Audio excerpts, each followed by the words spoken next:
Okay, we are back. We are back. I made it back in between recording episodes. I made a trip to Maui, but before we jump into that, how was your normal week here, Ray? Normal week in SoCal was actually eventful. I don't get my MRI results until tomorrow, but besides studying this week, I had a eventful Saturday, which was yesterday. Um, I actually went out to watch the World Cup with some friends for a friend's birthday, so we went to a brewery and just hung out there with the crowd, watched the England and Norway match.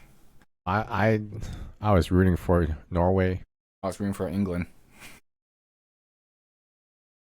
I'm not rooting for anybody, but I will root for Messi just because I have the McDonald's Messi version, which happens Messi to be has Maui. become kind of controversial lately. Maybe I think just the Argentinian team during this World Cup and maybe the last World Cup too. So it's a mixed bag.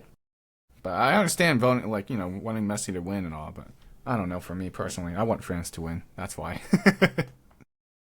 Yeah, I mean, I wanted Norway to win. I mean, Team USA. Well, actually, as that's what makes World Cup very interesting because as your country drops out, or the country you originally root for drops out, then it's like you don't know what to root for, or if you even want to watch anymore. Because I started off like East Asia teams, right? Korea, Japan, Team USA. They all got knocked out, and then it's like Norway. I loved. I actually. I'm glad World Cup has brought Highland. Holland, Holland. I think I it's mean, like kind of. It sounds like an O, Erling but it's spelled Haaland. with I like don't an A. I don't know how to pronounce it that well. I'm not a native speaker, but he he's just a fun person. Just a fun young 20 something year old. 25. Yeah, and just like living his best life, doing what he loves, but he's so down to earth. Just like he knows he's not trying to pretend to be something else.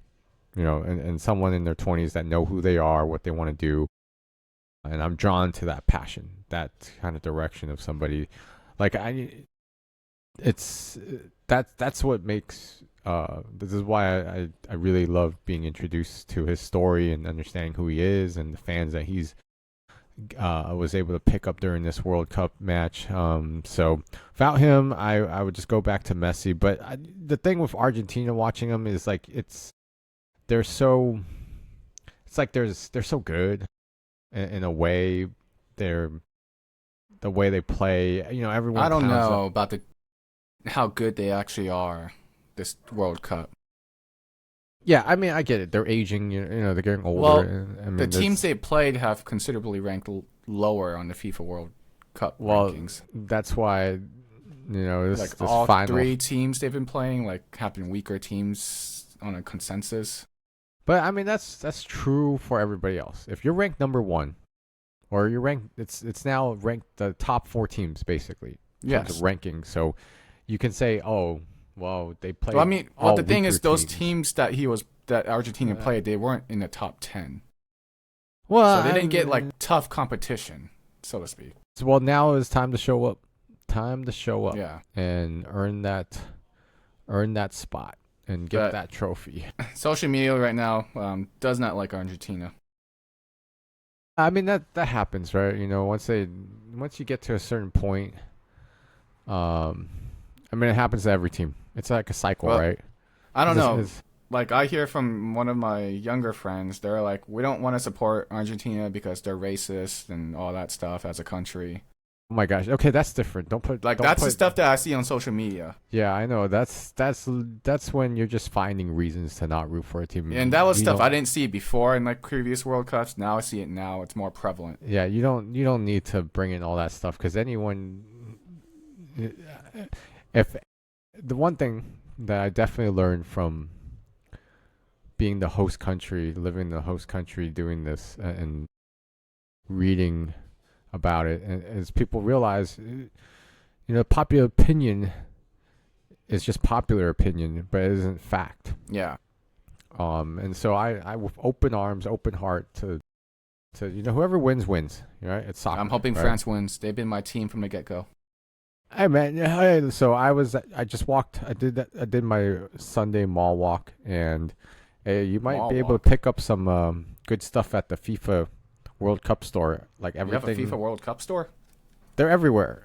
I mean, Oh, just look it up. Maybe there's one in LA or something, or maybe closer. I don't know. Because everything is like 50% off. Oh yeah, for the teams that lose and their No, no, stuff no, is 50. because the World Cup's almost over. That They have too, to yeah. sell all their crap, right? So a lot of things Did were you find like anything in marked your off. size?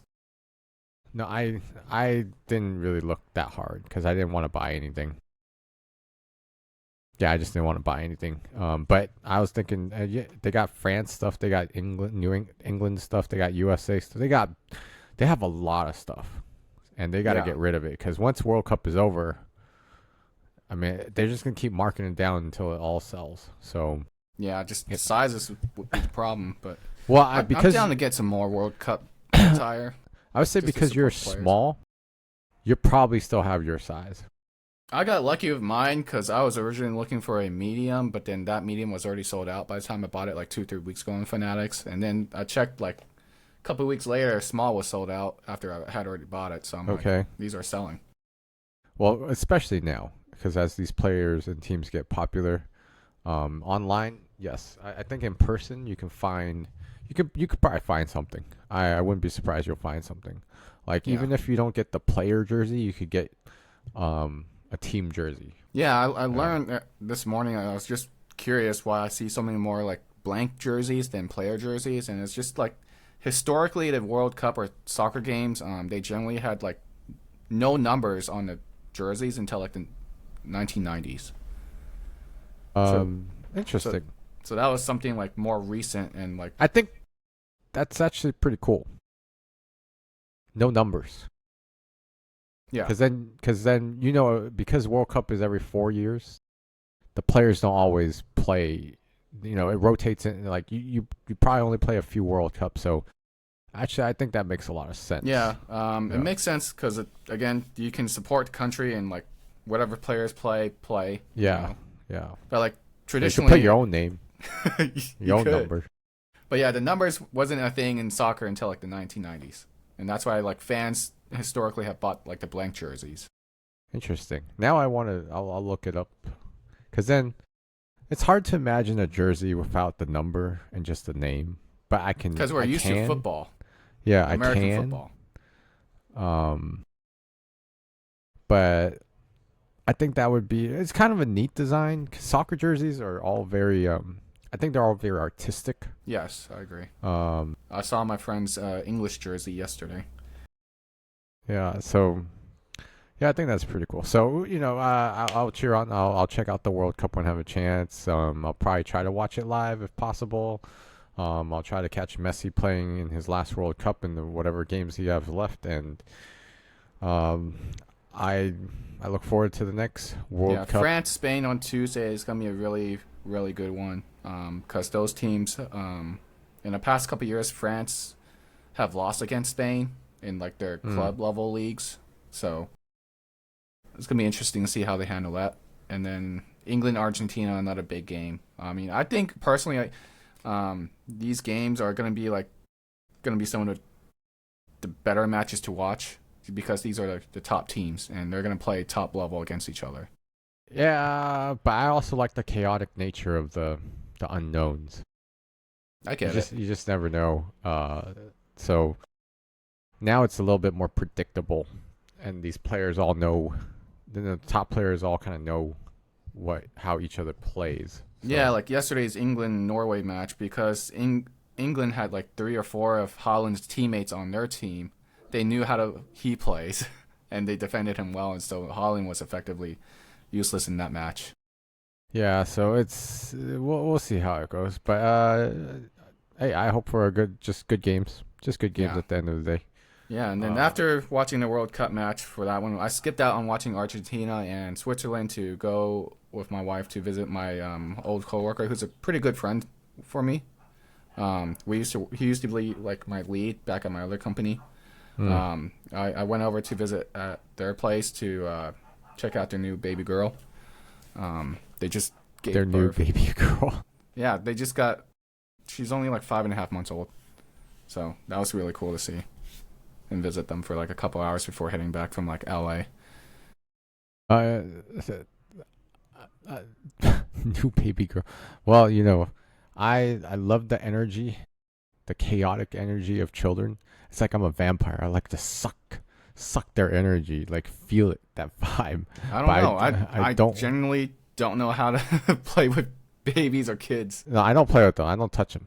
I don't touch them. I don't play with them. I keep them away. I don't want their germs. I don't want their sickness. I don't want any of that. But I like to stay far enough where I can hear them, and they exist, but not close enough. I mean, where one they day I'm gonna need exist. to know how to play with kids and babies, keep them entertained. Just go get some practice. But like, I don't know how to. Get some practice. Borrow some kid from somewhere, from your friends or something, and take them to Disneyland for I don't a know. day. Well, it's not even about taking them to Disneyland. It's just like entertaining them at like home and all that stuff, or like Good keeping luck. them occupied Good luck. and all that. Because I'm the youngest in our family and like cousins and everything. So, well, not the youngest in our cousins, but like second youngest, I guess. Good luck. So I don't know how to interact with younger. I've never had that experience, I guess. Whereas my wife, she's had that experience, so she's more of a natural to it than I am. Well, it's something that you're gonna do, and you're gonna make mistakes. And the most important thing is just keep trying to do better. Day after day, one day at a time, one diaper at a time. Just do better. I think that's how I would approach it. Like anything that I don't know how to do, I learn as much as I can, and that's all. It's Yeah, thankfully we have a lot of good resources around us. A lot of folks that we can contact if we have Yeah. any questions. that's Like kind that of 2 hour visit I had mindset. with my friend, like learned so much from them, and like everything for them, they're still learning as it goes because that's just how kids, babies are. They're humans, Yep. but like they Yeah. also have like a plethora of resources themselves that like they learn from, so they can spread that knowledge to us. Yeah, just do it. Just do it, and just learn along the way and be open to making mistakes and getting better. And that's kind of all you can do. Yep. All But right. yeah, that was pretty much my week, just studying, and then When's your test? I haven't scheduled it, but I am hoping I can. My goal is to sit for the exam before I head off to a security conference in Vegas at the end of August. Yeah, I'd say make sure you have having a deadline is great. Hold yourself accountable to a deadline so that you make progress and you have a goal, a target. Yeah, my deadline was just before I head off to the conference because I don't want to get lost in progress as I'm away. Yeah. So keep that up, keep that target, that goal up, and I think actually you'll at be least all right. finished reading the whole 1,000-page study guide earlier this week. So that felt like a relief. Okay, I think if something is 1,000 page, I wouldn't call it a study guide. It's the official study guide. I think that's more like you read the textbook. Well, they call it the official study guide for the It's- exam. I mean, I get it, but you pretty much just read the text, the course textbook. Yeah, I guess. Yeah, I would say I mean, yeah, it's the study guide, but it's more like that's the course. That's probably what they teach off of. If you took it an in-person course for a semester or two. Well, I've read it cover to cover, and now I'm working on like practice questions and still trying to memorize all the vocab. Good luck, man. I would say at your age, how.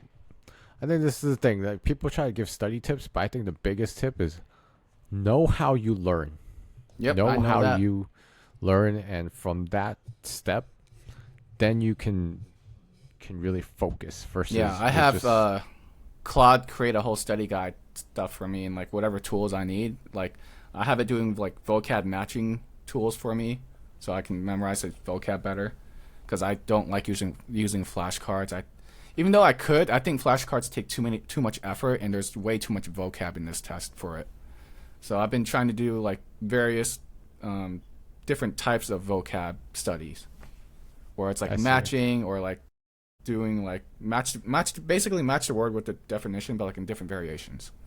And then at the end of it, there's like type in the actual vocab itself to the definition. So active recall in that sense. Good stuff. Just repetition. That's really all it is. Is Yeah. practicing repetition and getting that memory Yeah. ingrained. This is probably the hardest test I'll ever take. I mean, you never know. You never know. Maybe you'll take harder stuff. Maybe it'll actually seem easy. You just never know.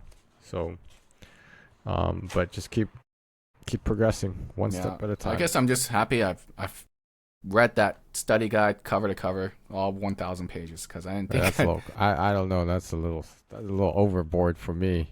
because there's 22 chapters of it, and the content for this test it's a mile wide and a foot deep. I mean, I get it. I get it. So, yeah. So that's basically my week. And then just today, I've been bumping up my running on Friday on the weekends from like 5 miles to I'm now doing like 6.25 each weekend day. So combined, it's like 12.5 miles every weekend. I mean, that's Just to get back, just as like maintenance miles, keep myself in shape, and then I mean, that's good. doing some resistance training afterwards. Yeah, you definitely. I mean, you definitely should. I'd say, don't run those miles, but don't get into the range of your zone 2. Don't go any higher if you can avoid it. Zone 2 makes it so that you don't get hungry. You don't fall into that cycle of you're I get running. hungry in zone 2. No, you shouldn't. You shouldn't get like. Okay, there's a difference. So zone 2 is more steady state. Zone I mean, 2, if you're doing zone 2 for like hours, yeah, you're gonna get hungry. no. No. You're not gonna get hungry, like, not in the same sense. So Like you'll start feeling fuel deficient. nope.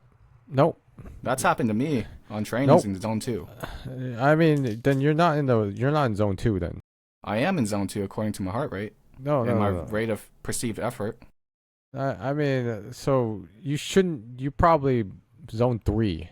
No, zone 2. But the thing is, I don't fuel for these long runs typically in the morning. I just go fasted. Well, that's different. But you can go and replenish your energy after you. Well, I wouldn't even run. I would just walk zone 2.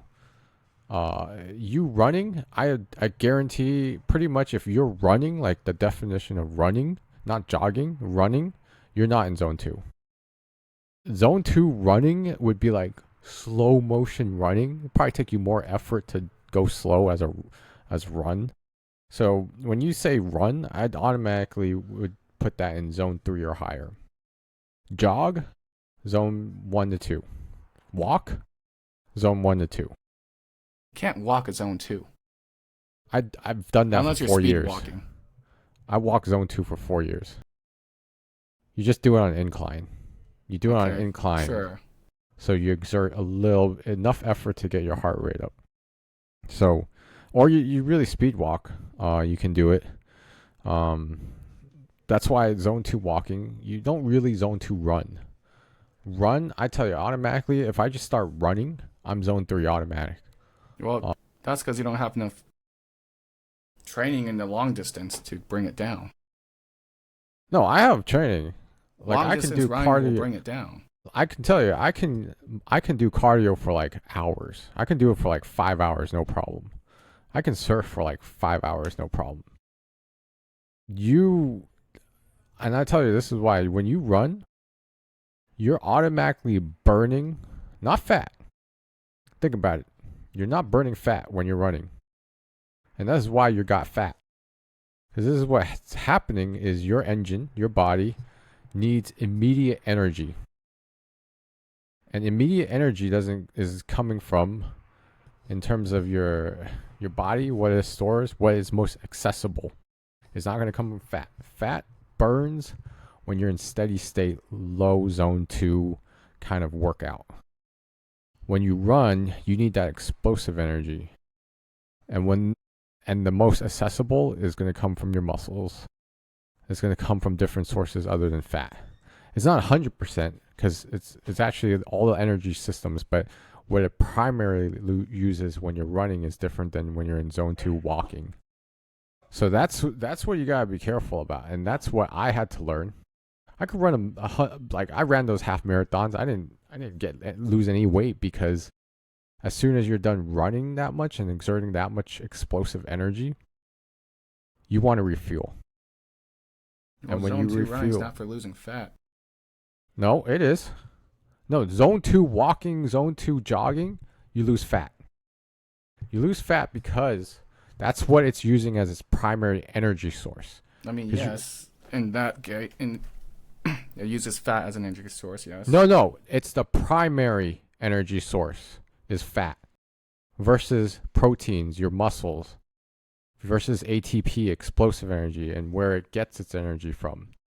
So that's what if you're trying to slim down, I highly recommend you get out of the sprinting, the zone 3 and higher running, and get into real zone 2 movement for the long term.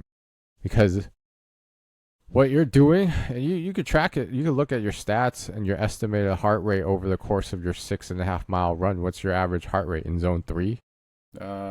My zone 2, according to the labs, is like 148 to 161. So I'm in that range for my running. I don't know what your lab is. That was from the VO2 lab. From what was the equipment? How did they measure it? I got a mask and I ran on a treadmill and at different levels. Okay, so they had sensors on me. So what's your max heart rate? 192, 193, according to that. Okay, that was how many years ago? That was back in February. You're 30 years old. I think that's highly inaccurate. Because 220 minus 30, just the baseline is 190. Yeah, but that's not 220 minus 30 is not a good formula to use. No. I mean, no. You can't say zone 2 is your. So I'm going to tell you why that is wrong and why that is very inaccurate. If you're saying zone 2 is 190 for you, I didn't say zone 2 is 190. Okay, so what your max is 190? 192, 193.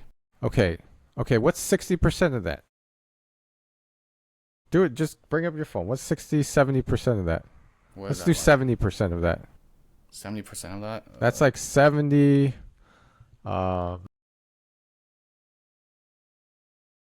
can't math right now. Man, it's gonna be close.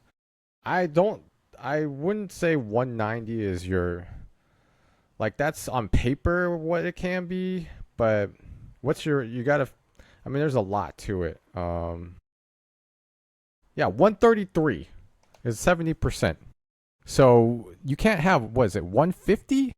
Yeah, they said 148 to 161 is my zone 2. Okay, that's freaking, I mean. That's from the lab, from a VO2 lab. I don't know how they ran those numbers. It's just like any other VO2 lab that they do tests for. I don't understand that one, because zone 2 is only 60 to 70%. 60 and 70% of your max. Okay, and if your max, let's just go 190 times 0.7 is 133. Is 133. That's 70%. 133. And you saying your zone 2 is 160? That is ridiculous, because then that would you mean your max heart rate is like 220 or something crazy in the 200 range. Yeah, that whoever's doing that, they need to redo it, because they either give you bad information or false measurements. Because you're probably tricking yourself thinking you're in zone 2, but you're actually in the higher zone. Well, that's the results I got from the lab for the VO2 test I on the I highly heart doubt. I zones. mean, you can look it up. You can look it up. Zone 2 is not that strenuous. 60 to 70% of your heart rate. Yeah, I know, and like in that zone range, I don't feel like I'm trying hard at all. That's that's very strange. Something is not mathing. Cuz let me just so let's say what's that range again? One what? 148 to 161. Okay, 161 is 70%. Okay? If it says 160, let's go 160 is 70% and you're 100. So let's do that. 100 times 160 divided by 70. That means your max heart rate is 228. That is ridiculous. Your max heart rate is not 228. So they need to go back, or you need to go back and do real numbers.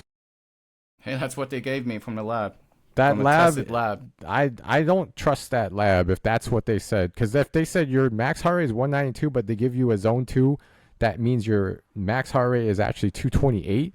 Nobody even goes to 228. That's ridiculous. That's like having a heart attack or something crazy. Yeah, well, and still running in that range, it still doesn't feel like it still feels like I can run for hours on that range, like low effort. I don't. What's your resting heart rate then? I think it was like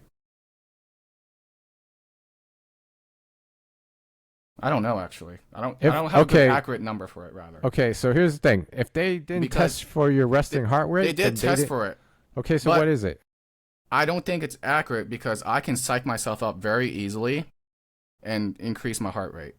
Okay, so then they didn't test. If they didn't even test for your resting heart They rate, did test for it, but okay, what is it? it was like What is it? 72 or 62. Let me double check. Okay, your measurements aren't mathing like in the right, because they know how to get your resting heart rate. Yep, They they can get do. you to rest. So you can say they psych you up, but no, it No, wouldn't I be. psych myself up Yeah, but if they're telling you you're measuring your resting heart rate, why would you psych yourself up? because I am nervous and I want to see what the number is. So I just get the number heart. I just increase my heart rate because of my nerves. Okay, it would be much higher than that if you were really. Okay, so a lot of your numbers are not mathing correctly. I would say Yeah, max heart rate says 193 here. Yeah, it doesn't sound Zone. So the thing is, they do 4 zones in theirs. okay. Zone 1 was 119 to 143. Zone 2 is 143 to 161. Zone 3, 161 to 173. Zone 4 is 173 to 202. And okay. That I mean it's very I would I it just doesn't make sense. Like that's not I don't know how they're measuring. It seems a little bit completely off. Cuz it just seems off. Like if your heart rate stuff doesn't seem right. I would say like remeasure it. All of it doesn't like I know there's individual types and stuff, but it goes back to my philosophy, like get accurate measurements. There's 5 general zones, not 4. Or I know, but and here they do 4, which I was trying to read about back when I got it. So I don't remember what I read about it. And okay, so I would say okay, so here's the thing. You can't have 220 max heart rate. now. Right. I mean, you can't have anything higher than that. That literally is like, what the heck? It's a strange I mean, it reading, says my max right? heart rate here is 193. 193 is plausible because you're, 30 minus 220 gives you that's a good starting point. So it's about right, max heart rate for your age. So if you just went by that and you do 60, 70%, that's where you get into the fat burning zone. So just go with the 193 times 60, 70%, and that's the heart rate you should try to target. And do it without being super strenuous. and then definitely get an accurate Well, resting heart rate if because I it do that seems 133, I don't really improve at all well. I mean, you in haven't terms of my really. running. You so remember, improving your running isn't running longer or more, right? It's running more efficiently because you've been It's running for well, a I need to few. get my body accustomed to long distance running first at higher mileage Well, I at the this is same why time. as a personal physical trainer, like you're you've been doing this for so long, but you don't look like you know what I'm talking about. You don't look like those skinny competitive That's runners. fine. I'm not trying to get sub 3. Okay, no, but you haven't even your body hasn't transformed. And why that matters is efficiency. You right now, you shouldn't focus you got the aerobic dialed in. What you don't have dialed in is probably your stride length, your efficiency in each step in terms of your mobility, right? Cuz that's the part. If you can lock those aspects in, then you'll realize each step you take will now go further, will push you further and get you better times. I'm not saying you need to be that, but I can Well, tell. my only weakness at the time was just injuries and over my pace that I should have done it at. So this is why the improper training is causing those injuries. And I can tell you that that's usually what happens is if you don't train Well, right, it's you're going to injure yourself. either improper training or not enough fueling. Okay, I don't think fueling is a problem if you're gaining weight. Well, the thing is, if I'm cramping up, that's probably a fuel problem too. That could be a Um fuel problem, I I mean, you just if you're running a marathon, just take some gels. which I did, but I still You just cramped up here and there. hydrate. Yeah. That's usually it. I mean, this is why if you are really get a running coach, get a real running coach. But if your excuse is I'm not that serious, then you're not fully committed. So it's something you have to Well, decide for I almost yourself. broke the time I want doing what I'm doing now Almost, but you didn't. because of injuries So and the the cramp. injuries happen because you're probably not training as efficiently as you Well, could be. on it, things happen on race day, but during the training itself, I still did like the distance run and I was fine. Then But race that's day, it's different. Things happen on race days. okay, but that's why you have your program that preps you for race day, so those things are minimized and they don't happen. So I say you really need to take. I mean, don't wing it. Like I'm if not winging it. if you're I really do dialed follow in, programs. no. Get a personal running coach, a personal one, not some internet or ChatGPT crap. Like a real running coach. If you really want to make progress, if you're not just a casual, that's where I'm coming down. Like I I dialed in. I spent money on coaches, instruction, physical trainers to get where I'm at because that's how serious I took it. So you have to ask yourself, I think that going back to the first step is how serious, how committed, and what's your goal? What's your dream? My dream was almost completed. We're doing the stuff I was doing. So what's your dream? What's that Sub goal? 4. Okay, okay, a sub 4 for a marathon. Yeah. How many I years? almost got it. How many years? It's been I started May 2024 or Two and a half 2023? I years. forget now.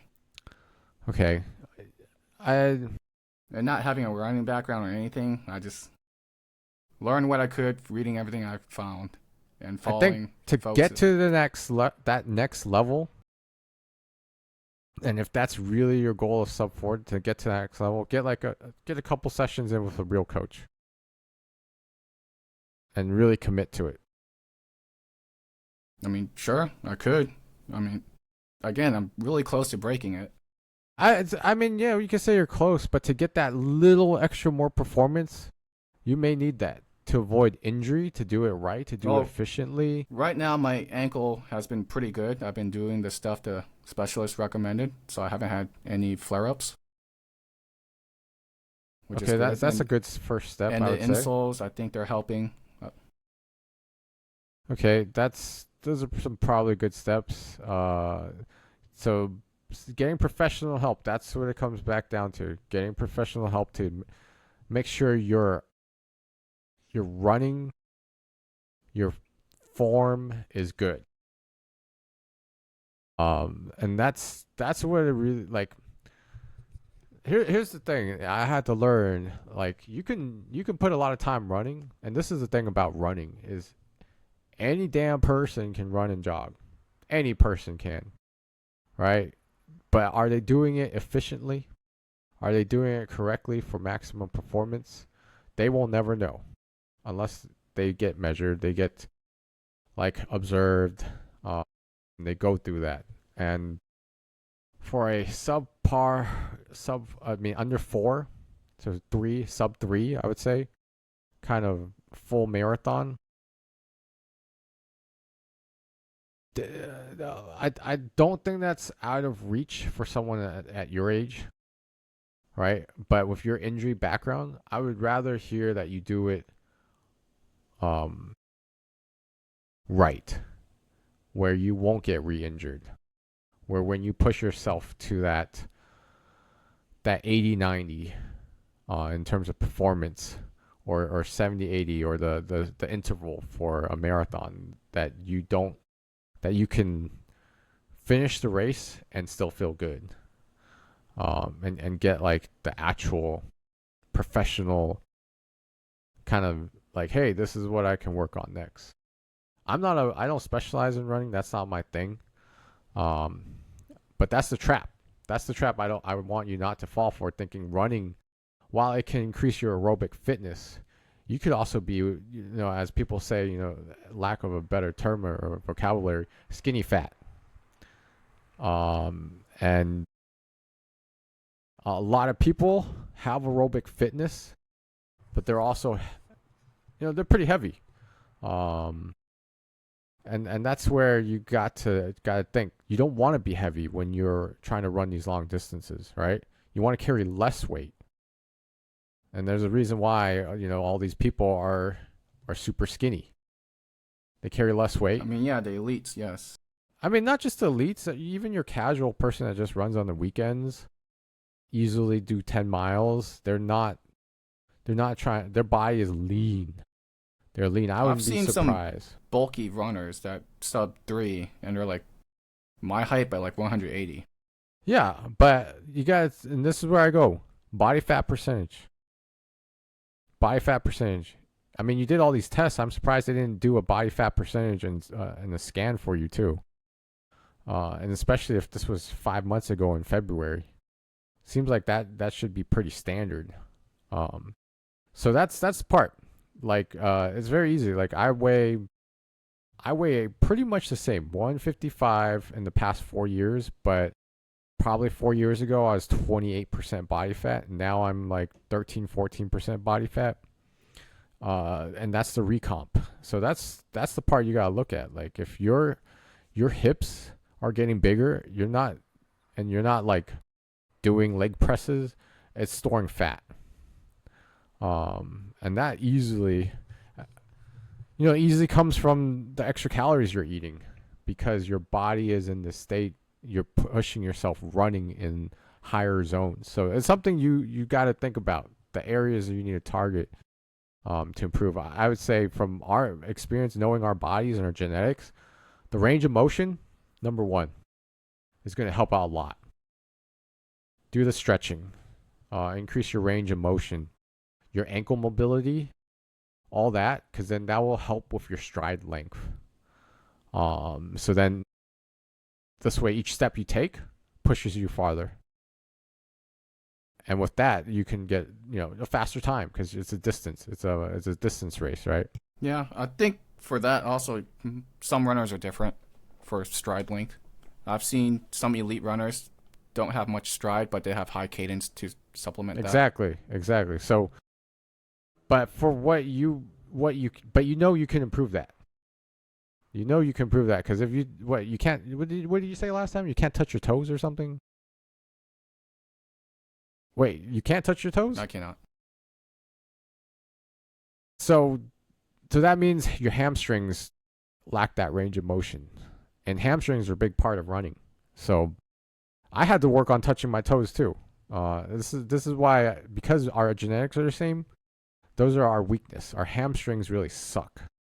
You have to force it to relax after years of working at behind a desk, or so improve that range of motion to start off, and you'll feel much looser when you run because you want your hamstrings and quads to be balanced. Um, so that's one of the things I would like automatically try to improve: range of motion, the whole ankle mobility, hip mobility, the hamstrings. You want to stretch, like really stretch. That's why I do yoga now to help with my mobility. Here's the other thing. Do the deep squat, the Asian Yeah, I squat. do that. And and work towards keeping your feet on the ground. Yeah, I do that. What do you mean you do that? I do the deep squat after running Yeah, but do it even on the without flat running. ground. Yeah, I keep No, my, not on the my, flat. my- I mean, sorry, my feet's flat on the ground. Yeah, do the Asian squat. Um, that's kind of weird. How are you able to do the Asian squat, but your hamstrings are tight? Yeah, I don't know. My body's weird. Like even in dancing, my friend that's been dancing her whole life, she's like, "Your body's weird. You have like really tight hips, but you can move them." No. Wait, back up. So So my body's just weird. I don't know how. your ankles are on the ground. Yeah. And you can do. Are your knees together or are they apart? They're apart. Okay, that's probably your compensation mechanism, is to flare out your knees. But not Uh, that. I don't think it's like that far out, but like from what I've seen of Asian squat, that's Yeah, I mean that's pretty typical. If like I'm not saying like Asian squat's what I call it, but the deep squat. Yeah. Keep your knees together. Uh,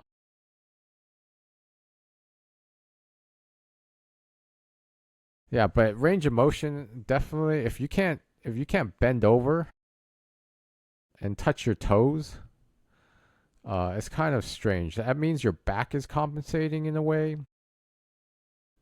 I mean, the body moves in very different ways to compensate when it's not efficient. So that's probably what leads to your sciatica and all these other issues that flare up. But yeah, definitely take a look at that and try to improve your range of motion, especially because the running form. Try to make that as efficient as possible. yeah. I I'm would say. trying to, but yeah. So far from the two people that looked at me running in a more professional sense have said my form is good. Yeah, because it's. Like I don't heel strike. I'm 4-foot striking, or I like mean, I know, center to 4-foot. It but just then you have rolls flat off. feet. So I don't understand, like it's all, So whoever's doing, like, they need to get a full picture of everything. You're like, Yeah, they recorded me. yeah, like I have flat So. feet. This is blah blah blah, and I have to compensate this way. I don't even know if you have flat feet. Honestly, I mean, like, that's what the specialist said from the X-ray. I mean, it's very strange. Like, all these tests that they're doing. I think they're looking at you like some kid that doesn't know, and they're just taking your money. Because number one, whoever did your heart rate zones, yeah, you can have 4 zones. You just, you can, but do they tell you what the percentage of the 4 zones are? I mean, they give you the ranges of where They they give you the are. ranges, but what do those ranges mean? Like, and then they didn't get your resting heart rate. They did. I don't know where it is on this report. It's somewhere. And, for someone, if you said you took this in February, you ran for 2 years or so, my resting heart rate is like 45 to 50. That's my resting heart rate. And I imagine yours should be in that range because you're younger and you do more aerobic stuff than I do. Not 60 or 70. 60 to 70 is good, but I think it should be better than that. Yeah, I thought so too, but I don't know. It should be in the 50s. So, next time you wake up, tomorrow morning you wake up for bed, just do it on your watch. Just do a quick resting heart rate check or whatever. So I also a couple of weeks ago did a sleep apnea test. What the hell? Why did you do a sleep apnea test? because I wanted to see what my sleep quality is, and Wait, like wait, if how did you do a sleep I apnea ordered test? something from what is it called, Lofty, which is like FDA approved. That's, Not I mean, Lofty, that's the but stuff it's like a father take home. has. Because I was curious to see if some of my headaches during the day was caused by my sleep quality, Headaches. Oh, okay, so but maybe not sleep quality because it actually said I had good sleep quality. very interesting. So it might be just because I don't drink enough water during the day, and I was also vitamin D deficient. Okay, so that's the other aspect that I'm gonna hit you hard on: nutrition. God damn Because it, I man. thought I was drinking enough water, but guess No, I no, wasn't. no. Nutrition. Okay, so you want to perform at a high level, you gotta feel properly, right? Pretty basic concept. Anyway, so I take my water. I infuse. I give it electrolytes. I get those powders, those IV powders or electrolyte powders. Get some magnesium into your day to day for recovery, Yeah. and you gotta get electrolytes. Okay. Drinking water is fine. Drinking a lot of water, but if you don't have electrolytes, and especially if you sweat a lot, because I think you're the sweater Yes. in our family. You sit there and you just sweat. Yep. Sweating Um, now. exactly. So you're losing electrolytes. So Well, the other thing is, yeah, I need to put more electrolytes. I drink too much water now, because I know when I drink too much water, because you can tell when your pee's clear. That means you got no electrolytes left. well, I don't know. That's well, you just buy those packets at Costco as a starter. Just buy those packets. Dump one packet into your Yeah, I used to drink a lot bottle. of those back when I was actually training. I mean, even if you're not train, I mean, I don't know what your training regimen is like. I drink like a gallon of water a day, and I just use one packet, and I'm good. I don't I'm know how pretty. you're able to do a gallon. I'm doing half a gallon, and I'm going to the toilet so often. Yeah, I go to the toilet like every 2 hours. I gotta pee, but I pee more than my wife now because I drink so much water. Um, but nutrition is like, Yeah, I just didn't know. I was like, why am I vitamin D deficient? Vitamin D3 supplements are what I've been taking, which have been I helping too. mean, just eat it. Just eat it. Eat yogurt. Eat milk. Drink milk products or eat milk products or whatever it I mean, is. I drink almond milk, Uh, but I don't think that has vitamin D. yeah, I would skip the almond. I would skip the nut milks. I don't want to drink normal milk. No, don't drink normal milk. I don't drink normal milk, but I eat Greek yogurt. I I eat cottage eat Greek cheese. yogurt, yep. Cottage cheese, Greek yogurt. I get all the berries. I buy hella berries every week. I heard right now it's not a good time for berries. No, you just eat them. I don't. There's No, no. because of You the, just eat them. what you call it. There's like something spreading on berries and some other Oh my god, just vegetables. wash them. Don't freak out. You eat berries. You're gonna be fine. People freaking out over these. Just eat berries. Do your normal thing. Eat good. Just good nutrition on a day on your daily basis should be good nutrition. You can have your crazy like cheat meals a little bit on the weekends or whatever or once in a while, but your nutrition is going to allow you to have good recovery and give your body what it needs to progress. Don't drink beer, don't smoke, don't do those things, don't eat a bunch of fried foods on a normal basis. Don't eat a donut. Those are the consistent. I don't. I'm not you, right? I'm not I the one barely eat any shoving of that. stuff in my mouth. In fact, well, only you know exactly what you eat, what you put, and what you Yeah. capture. Like, don't eat a bunch of red meats. I think that's If anything, it's like I don't eat enough. well, I don't know.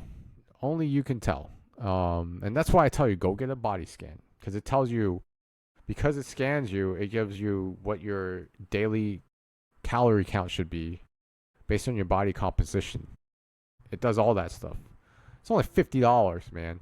I You did just a metabolic exam at the same no. time as my VO2. Okay, and what happens? I don't know what happens. So it says my resting metabolic rate is about 1233 back then, which is slow. Okay, Meaning what's I your wasn't daily what's your eating daily enough. calorie supposed to be? Resting heart rate, here it is. It was 71 during that exam. And this was in February. Yeah. That's not what I expect. No, but when I was doing the sleep apnea test, I had a range of 52 to 70. 52 to 70. Yeah, That's more like normal. because that one actually like takes my heart rate as I'm asleep the whole night. Yeah, yeah, I get that. That's more normal, but maybe you're not running as much as you think you are. I mean, right now I'm definitely not. Yeah. Before I was, but that was like I was doing all these exams post like heavy training and everything. Like this year, I've definitely slowed down. Mm. Mm. Yeah, it's something I would say like yeah, it's one of those things that you need a whole like 360, you know? Like you something that you have to decide when you want to do is like a whole 360, nutrition, body evaluation, do the body scan to start off with and really think, all right, what am I missing so I can hit this time? What am I missing? What can I push a little more? Because let's say you're I almost running, hit it my first time running the marathon, so which I was pretty stoked with.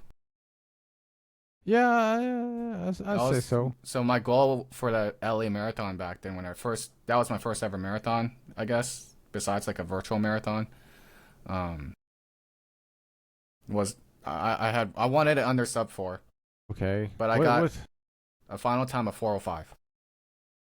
So I think when you say you want it under 4 hours, it's Yeah. sub 3, right? No, sub 4. Well, what's It's like okay? 3:59:59 is sub 4. Sub 3 is like 2:59:59. Okay, so did you not like? It seems really weird to me On that that you that can't, marathon, I cramped up at mile 16, because and then I was here's just dealing with it. the thing. So sub 4 is okay under 4 hours. So that's basically 9 minute, Mm. 8:55 a pace. 9 minute miles, right? 9 minute miles. Yeah, 8:55 to 9 minute. It seems weird that you couldn't hit a 9 minute mile with all I the did. training that you put. It's just I couldn't sustain it, but I also ran into cramps at mile 16, and I just had cramp the rest of the last 10 miles. So the cramping, there's a lot of reasons why you cramp. Could be I didn't fuel properly, which Fueling, and I would say even the resistance training. because I was still able to run cramped up at like 11-minute pace afterwards. well, yeah, you just run slower. I mean, people can run cramped up. They just kind of hobble. Yeah, but I did it bit. for the last 10 miles, so I'm like, oh. So that's, I mean, that tells me, how I you can also do it. probably started way too fast at like 8:30. I thought you've been pace. training, man. I did. But race day is different. I guess some of that's just experience. Yeah. Okay. So, but then that was your first one. You Yeah. ran the full marathon at Disney World. That one's What just happened chill. there? Just chill. Oh my god. Okay. So when are you gonna hit your goal then? We'll see. I need to focus on the studying part now, and then resume after everything else after. But like at Disney half marathon, I was actually I surprised myself, honestly, How do you surprise yourself? because my half marathon time was 1:44, Okay, and which then was already Group A for Disney. that. So So yeah, that would be if you kept that pace up, you would Yeah. break your record. So what exactly. happened? Fuel deficiency probably, and then on this latest one, the LC marathon last year, injury. For Okay, the so ankle. so you got your big takeaways right now. Fuel, you suspect it's fuel, and then injury. So you got to target those things. So it was one Those or are- the other. Because those- on the second one, I was fine on fuel, it seemed like. Just the ankle acting up. Well, well if the ankle act up, that means it's like you don't need as much fuel because you're not going as fast and as hard as if your ankle was fully able to go. Yeah. Also, that one I was going at a slower pace than the original marathon, or than the first marathon I ran at to help meet that goal. So conserving more energy. Okay, so I'm gonna tell you like I think a 9 minute mile is pretty average. Uh, Well, you try to do that for 26 miles. It's not easy. no, it's not easy, but I think that's still pretty like I can do 9 minute miles, no problem. Just trying to sustain it for 26 yeah, miles yeah, is the exactly. problem. So I think no, I'm this is what I'm talking about. I have a 9 minute mile for a full marathon sounds pretty average. Doesn't sound exceptional. I think your top tier runners they do what 4 or 5 minute miles, right? For elite mile, yeah. Yeah, your lead's 4 or 5 minutes, so you're taking double the time. I think you can do better than taking double the time. I feel like your average should be in the eight or under. Eight or Uh, under. don't think I have that in me.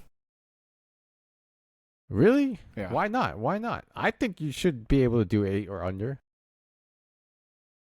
I mean, when you're doing these programs, you've been you build it up, right? So Yeah. you've been able, you should be able to do it eight and under, and then continue to build it up. Half marathon I can, because that's what I got for the 144 time. Yeah, yeah. But for a full, much harder.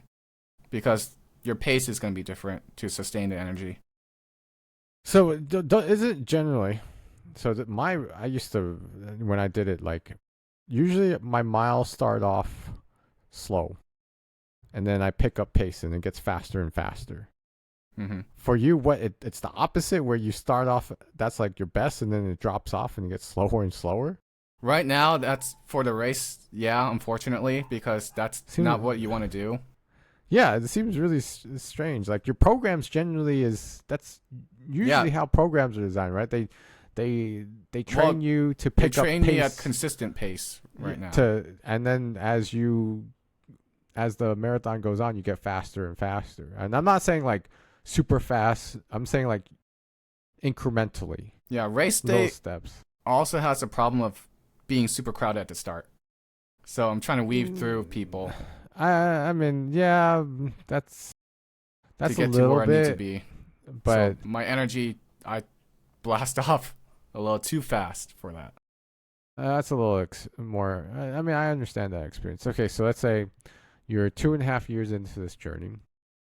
I think if I was a running coach, all right, you're entering year three, you're middle of year three. Uh, it's like it's time to think. Use that experience and control your pacing.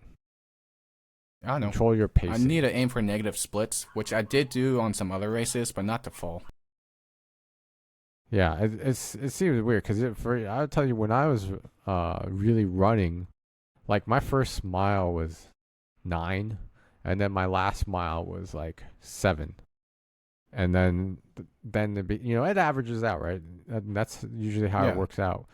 So when you tell me like for whatever reason you blast off and then you're like a rocket that dies. Yeah, because the other thing I really get excited about is passing up other people. It No, fuels me. man. No, well, if that fuels you, you just start in the back then. Just start in the back. Which Just start in the back. on my then you could, on my you could turkey pass trot last everybody. year, I started in the back and then I finished pretty top. Well, that's age group wise. I mean, right? Yeah. Well, age group, but also like overall, wasn't bad either. 'Cause Yeah, I mean, I came late to the race for the turkey trot, and then one of them, my other friend's brother, he's a runner too, and like he was near the front and already started, but me being in the back, like I use that as fuel to like catch up and pass. maybe that's a psychological push that will help you run faster. But that's Which has always been the case for just life in general for me. well. So don't sit in the corral A or whatever and just sit in the back. I actually I like love the that. I like the Sit in the corral back. A at I the just- Disney stuff. The other corrals and like other marathons, I'm like, I don't know. Cause you're just racing against yourself, then just be in the back. Yeah. And Well, just like Corral try A, you that at out. least get the photos for the Disney ones, which I Okay, like. stop running Disney ones. Okay, the Disney ones are just a joke. They're like recreational. I mean, people take it seriously, but they're not like serious. I mean, to me, those are the ones I like to try the hardest in. Okay, then don't worry about the photos and crap. Like, just run it. I do, Uh, but I do the poses as I run it. Oh my god. Okay, so you can't have it all, yo. You can't be like, oh, I need to get this photo, and I don't know, man. You'll I don't know. figure I'm it out. enjoying the best time doing the Disney ones. Okay, well, you either are And- focusing on too many different opposing goals. You're mean, gonna try to run it and do a sub 4, or you're trying to get photos and. Well, crap. that's I don't Disney. know. I have my time goals already. I don't know what you mean. You have your time goals already. 'Cause I if already- you couldn't finish under 4. No, the Disney are only half marathons here. Thought you ran the full one in Disney World. I mean, the full one was the Dopey Challenge. There's no way Yeah. I'm doing any time challenges for that. Why not? Why? Because that's a 5K, 10K, half marathon, and then a full. And Yeah. I'm also spending days at the park, so I'm not rested at all for any of it. I mean, I would just hit it hard regardless. I mean, that's the 5K should be a walk in the park. It's just like, It's the sleep. yeah, it's like the And 10, being you're at the like, parks. whatever, and that and I So, don't know. yeah, That's No so time goals for that. Then don't count those as accomplishments. Then I Those count are the half just, like, marathons here at Disneyland. I guess so. I mean, you can't have it all, man. You can't. The ones at Disney World, the Dopey Challenge, that was just a bucket list. Yeah, I guess so. I mean, that's. I always think of it when I look back at the experience of those Disney marathons, because there's a lot of casuals. It's a lot of Yeah, I casuals, know. right? It's probably like 98% casuals. And I get it. I understand it because I ran it a few times, and there's a nice vibe to it. It's pretty chill, good environment, good runners. You can run it competitively if you want. The Corral A folks are competitive. at Yeah, least. you can run it competitively. But most people are not. They don't know running etiquette. They don't know any of that. So you're just That's why I'm in have a Corral good A. time.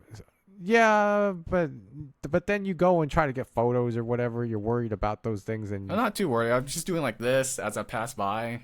I No. don't know. I mean, I wouldn't even think of if you're running it. You know, you're running a competitive. Your mindset There's is so much competitive. space in between the photos then. It's like, why not? Sure, I get it. Okay, so let's get back to set a time goal for yourself. Set a race that you're targeting. Right now I'm on hiatus. Okay, then I'm I don't understand. I don't understand. So I'm just doing maintenance miles. Just keeping myself Okay. active. Sure. Okay, but if your goal one day is to do under 4 hours, then really commit to a deadline and set a time frame for yourself. Yeah, no, you'll know when I'm actually training for it. No, I don't need to know. You need to know. You need to know. Like, and it's not like some, like 1 year from now, 2 years from now, something. Not, I don't know when, but I'll decide it when, like, to really to make progress towards something. That's really, like, until you have a deadline, a time frame for yourself, you're never going to commit to it seriously. It's always just going to be like, yeah, shrug it off, and like, really, once you set a goal. I'm not saying you got to do it right now, but set a time frame, like 12 months, 15 months. I want to get back into top peak condition and get this done. Yeah, Versus, I mean, I'll get love it to done see. sometime in my life. That's the push that I'm gonna say. That's the push that not that I'm pushing you hard or anything, but that's the thing that you're gonna ask yourself. You're gonna have to push yourself to make this, because you haven't done it. No, You can I say you're haven't. close, but until you do it, it doesn't count. So Never I said want it count. to. But it's been close. I want to. No, So- yeah. So you can do it. Yeah. So make it happen. Make it happen, and then it's like, awesome. That's what I want to see. And do everything you can in preparation to remove any excuses. Work is the only problem.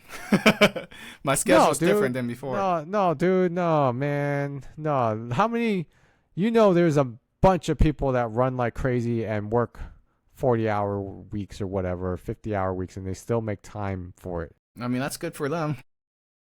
It's how serious you want to take it, how serious you take to achieving a goal.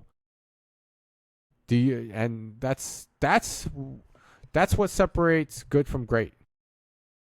Is how you're gonna be that person that's gonna achieve your goal, or you're just gonna be that person that makes excuses. You know, that's something you gotta ask yourself and think about.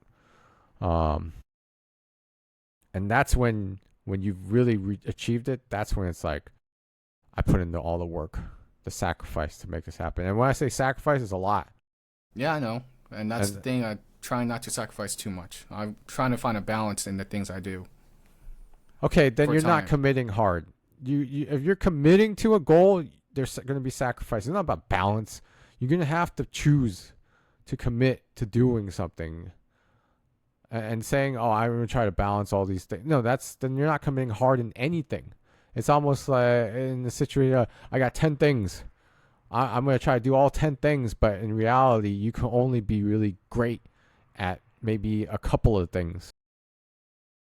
And you got to sacrifice some other things so that you can be great at other things. It can't be, I'm just going to try to be great at everything. And I mean, there's just not enough time in the day. So that's the moment you got to ask yourself. I'm not telling you got to do it, but if you really want to achieve something, that's when you're going to put down and say, you know, it's very simple that you're going to, like, instead of hanging out with a friend, I'm going to do my program today. I mean, the thing is, I at least get to do my runs in on the weekends before anything else starts for the day. On the weekdays, not so much. Well, that's up to you, man, because you can't just train on the weekend. I don't think that's enough. No, because I know in a proper training program, you need 5 runs a week. Exactly. So you know what you need to do and when you're going to, you know, get back into it and get into that form for under sub 4. But man, just when you decide to commit, I hope you full send and do it, like fully commit and achieve your goal. And then even if you don't achieve your goal, keep going until you do. Don't stop. Because I know it's within you, and I know in our genetics, what favors us is we have great endurance in our genetics, that you should be able to do it. You should be able to do it, no doubt. So I want to see that day come. In fact, this is where you should tell me when whatever race it is that you're doing to target that range. You tell me, I go run. I'm probably not going to run as fast because that's not my style, but I'll go run that stupid 26 miles. You're not going to do a marathon? No, I'll do a marathon. I could run a marathon right now, like no problem. Like I could run 10 miles easy on the weekend because I got the capacity just built in. Like I don't need to do much. I just go and run. Like we did a stupid hike on first day in Hawaii in Maui. It was a stupid hike. It was like a 4-hour hike. 8-mile, 4-hour hike because it was like this. It was the crater. It was no shade, just all sun all the time. And it's at the top of the crater. You start there, the Haleakala crater. You start at the top. You go down to the bottom of the crater. And then you either go hike through the other side or you just go back the way you came. So we went down to the bottom and then hiked it all the way back. And you didn't go to the other side? The other side is 11 miles. And if you go to the other side, you need to have a car pick you back up to get, or you hike to the other side. I don't even know, but I've been training so much that it was not a problem for me. I just like one step in front of the other, no problem. But for my wife, it was just like hell. It was literal hell. Because first of all, it's hell. No sun. I mean, no shade, and it's a volcano crater, right? It's a crater or whatever it is. Is it hot because of that? Hell yeah, it's Maui. Yes, it's Maui. It's hot. Like I don't know. I've never hiked. Is it like an active No, it's not Oh, active. You're okay. not gonna hike it active. I I don't mean, know. you can, but we're not hiking it. This is not. This is a crater. It's a crater, Okay. not an active volcano. So it's like a freaking desert. Okay. It's not even paved. It's just rocks. And the path, no one does this. It's not that popular. So I'm wearing sandals, my trekking sandals, and I could feel the pebbles. They're hot. It's like hot sand. And I was like, my God, what did we do? What did we do? I mean, I did it, and I was fine, but I could tell like people who can't do it, they turn around. They don't go all the way to the bottom. They like do a little bit in, and then they realize, oh, this is kind of hard, and they turn back because it's freaking steep. It's like I don't even know how steep it was, but it's pretty damn steep. So for me, easy, no problem. I did it. It was fine. It's just boring. It was so. This is how I know it was so crappy. And we'll leave on this note because you probably should get ready to go. It was a 4-hour hike. It was so bad, and I know this is bad. It's like when I pass people or I randomly see people, like at least for the guys, we can pee. Oh, yeah. You find a random rock and hide behind it and just pee. Cause 4 hours and you're drinking so much water to stay hydrated, you have to pee. And I was like, my God, I'm so glad I can pee by some rock or something. So but you're gonna have to. I imagine there's people who do the full 11 miles. They're peeing somewhere. There's no way you're telling me that they held it all in, and they waited for a real restroom to pee at. There's no way. You have to pee on your trail. So I think that's also one thing that people forget. Like these long hikes, you forget you need to pee somewhere. Find a bush. And then the worst part is because there's no shade. Like luckily no one does this hike so that you find moments where you just no one's around. And you just go. You just pee as quick as you can and you just get it over with. So that's my little spiel is like, don't do this stupid hike unless you're trained and prepared for it. Don't be a casual walking in like, oh, I'm just going to do it. Like it's a hike you need to prepare for. And that's how I know how serious it was. I had to pee. I was like, So it was 4-hour hike. So 2 hours on the way down, 2 on the way back. it was more like hour and a half on the way down because downhill's faster, and then it was like 3 hours back because it was that damn steep. It was just like, oh my God. I mean, I just kept walking, and we just stopped for my wife so she could rest because it's tough because the air is thin. Yeah. At the top of this crater, it's like it's thin as you go up, so it's tough. But I was like, it's fine. But then, of course, I'm different. I'm trained. I'm conditioned. But she's not, and I just like, I shouldn't have done this. At least you shouldn't have done this if you're not ready for it. But eventually, I mean, how would you know going in? No, you'll know because you don't just blindly walk. You can see the bottom. You're like, that's where I'm going to try to go. And then just think, I got to, however deep I go, I got to work my way back up. Everybody knows you got to do the uphill backward. Yeah. So, but how would you know if your body's not ready for it? Well, you'll know. You'll know you're not fit. I mean, you'll sweat. You'll have shortness of breath, and you'll know. And you know if you can't just like go on vacation and do it. It's something that you have to be trained for, or at least have a good fitness level. So that's the note that I'll leave on this week. And I didn't expect to dive into your whole marathon thing and your goal, but now I know. Now I know in my head, like sub 4, and I'm gonna push. I'm gonna keep reminding you. I'm gonna poke at you, and I want to see you achieve it. And make that happen. And well, I need to pass my cert first. Well, whatever it is, when you do sign up for whatever race, you tell me, and I'll sign up for that race as a casual or something. And I might just sign up last minute. Okay, then that's your fault, man. That's your fault. If you can sign up last minute, maybe I can sign up last minute. So whatever, Yeah. So. Like, I might secretly train for it the whole time, but maybe I sign up for it last minute. No, whatever it is to push you to make that happen, then it's all good. It's all gravy, man. If it's gravy. If it's me psychologically behind you while you're in corral A, and I'm like all the way in the back, you're like, I can't let my brother beat me and catch up. I got to keep pushing. Then if that's the barrier, if that's the psychological edge that you need, then I'll be there. I will run that stupid thing and I'll make it happen. Cause now you don't want that to happen. You don't want me to all of a sudden be like, "Hey Ray, what's up? What's up?" You don't want that to happen. And you're the one training for the run while I'm just a casual. You don't want that to happen, okay? Yeah. So if that's the extra push you need, I'm glad to do it. Just make sure it's not like a race that costs $100,000 or I mean, these $1,000. marathons aren't cheap. Well, the no-name ones are not that. I mean, compared to Disney, they're cheaper than Disney. I'll just tell you that. They're cheaper than Disney. They're cheaper than Disney. Not that much cheaper. They're Actually. cheaper than Disney. Like OC I mean, they're Marathon, cheaper. LA Marathon weren't that cheap. They're cheaper than Disney. I'll tell you that much. Disney is the most expensive marathon that's pretty much out there. Worth it. Other than the big top tier worldwide lottery ones, I would say Disney is the most expensive. But yeah, that's if that's the motivation, we're gonna make that happen. We'll make that happen.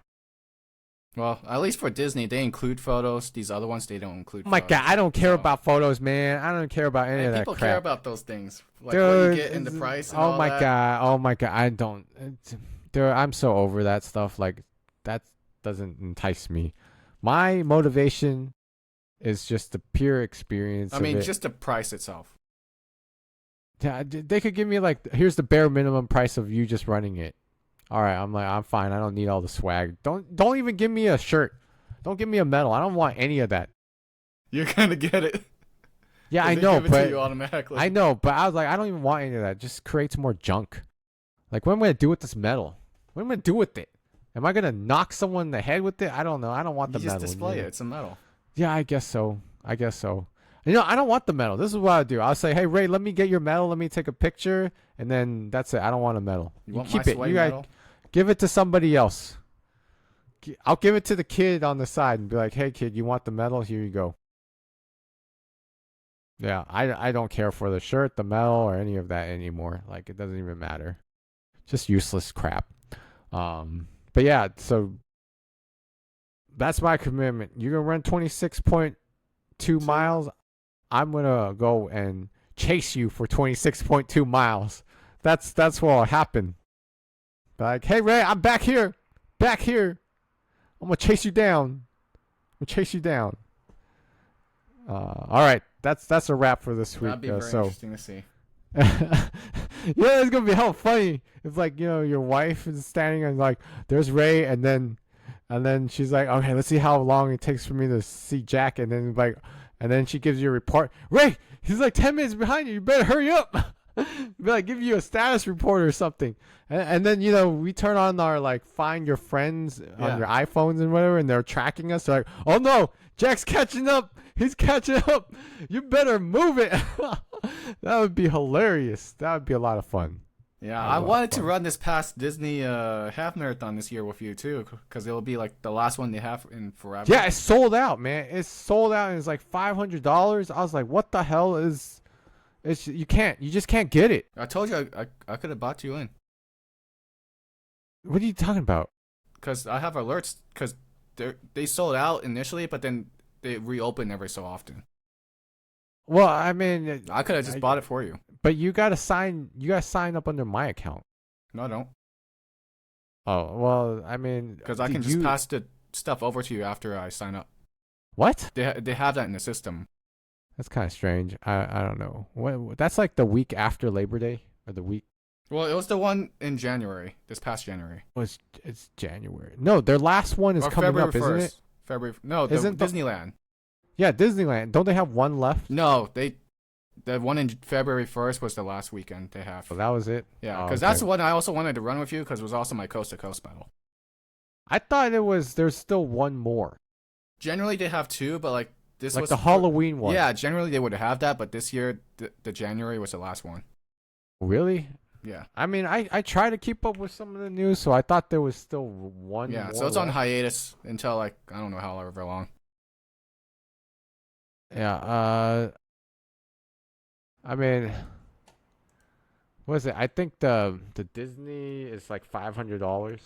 The half I think. marathon was like three something. Yeah, it is the February. There, yeah, there's no Halloween, Yeah. so we'll see when 2028 maybe when they come back, if we're lucky. Yeah, well, I don't know, cause that one I had a lot of motivation for that race, cause it was also my coast to coast, and look, the last one to a half. Hey, man, your motivation is me chasing you down, man. That's your motivation, okay? That's what you're gonna do. Me chasing you down, and as long as I don't chase you down, then that's it. You done Okay, it. maybe not motivation, but like the motivation for wanting to do that run was also to like close out, storybook everything.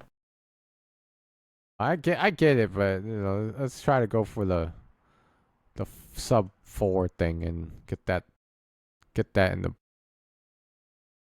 Okay, yeah, I'm gonna hold you up. You gotta head out. Yeah. But let's get that as our goal one day. Yeah, we'll talk Okay. about your Hawaii trip, Maui trip next week then. Yep. Sounds good, man. I'll see you next week. Okay.